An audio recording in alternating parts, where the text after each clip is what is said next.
as your feet are firmly rooted to the ground. Then the energy flows to your legs, to your hips, torso, then all the way to your arm and fist. From the starting position, keep your feet together, hands on the side, stomach in, chest out. Then look straight forward. Hands on your waist. Step your left foot slightly back to the side to a horse stance with a left vertical forearm block. Then shift to left bow stance with right thrust punch. Then step your right foot forward to a horse stance.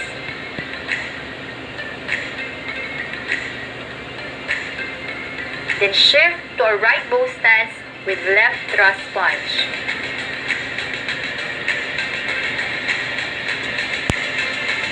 Step your left foot forward to a horse stance. Then shift to a left bow stance with right thrust punch.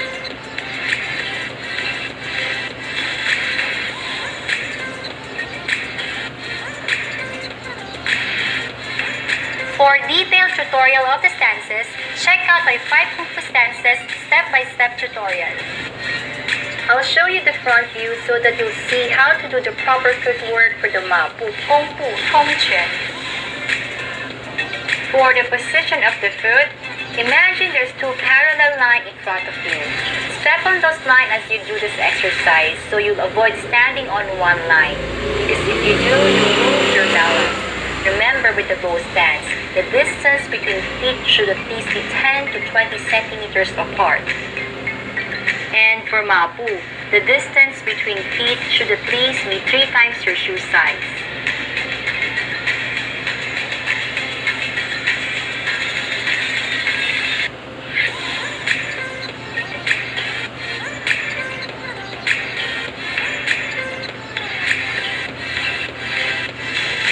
Holding the horse and bow stance can tone and strengthen your muscles, particularly the core and the leg.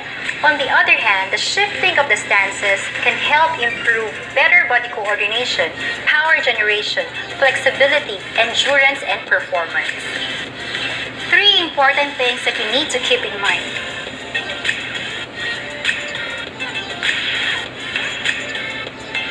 Maintain the height of your stances, specifically during the transition of your Kung Fu to Ma Bu or Ma Bu to Kung Fu throughout the entire movement. When you shift from one stance to the other, make sure that you begin and end the movement at the same time.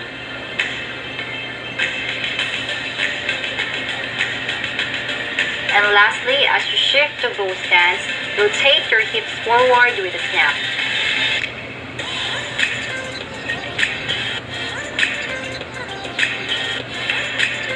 Do this for 60 seconds for 3 sets with an interval of 5 minutes rest.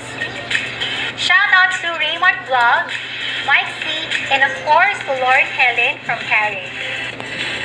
Your legs will definitely feel sore after this. For best results, do this for 3 times a week. Let me know how you feel, or you may also ask questions and send a request for our next Kung Fu tutorials. If you want some shout-outs, write them down in the comment section down below. 希望你们喜欢这个视频，别忘记敲响大拇指和中型图标，点赞并分享这个视频。欢迎订阅更多。Don't forget to hit the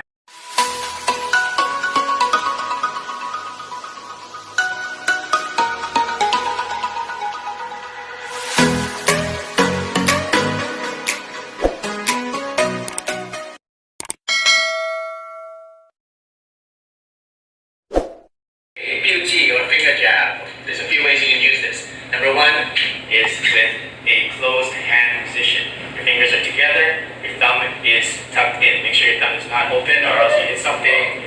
Doesn't matter if it's even his eyes, you might even break his thumb. Alright? Another way to use it is with an open hand. Open hand is good for distraction. Let's say you find a way to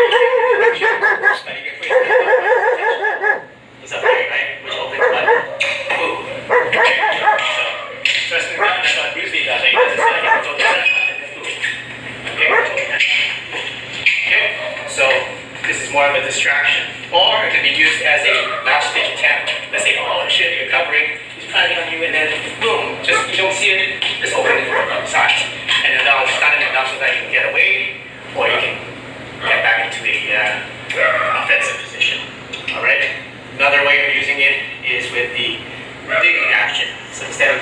up, you're gonna dig in. And this is used better with your rear hand because you want to press in and dig your fingers into the throat, into here, where you're really uncomfortable, or into the clavicle, right here. Okay, so is that comfortable? No, it's not comfortable. Nice. Okay, so and then just feel your force. That's one way you're using the BUG. Right? Now I'm going to use it in the actual fighting situation. Like I said, first way is to distract. Second way is to become a preemptive strike. So a lot of techniques, a lot of especially Krav Maga, they use this as a preemptive strike. Okay? Sometimes they do so. Okay? So preemptive means you want to hit it before it hits you. Why do you use this? Because this is the longest distance. This is at the longer reach in your body other than the kick. Okay? And this is the shortest distance between his eyes and your arms. So what you want to do is, in a fighting situation, before you even punches, let's say you're going to wind up for a punch. Okay, there. So you're looking for any movement in the body. Okay? So you want to go in there when he even moves.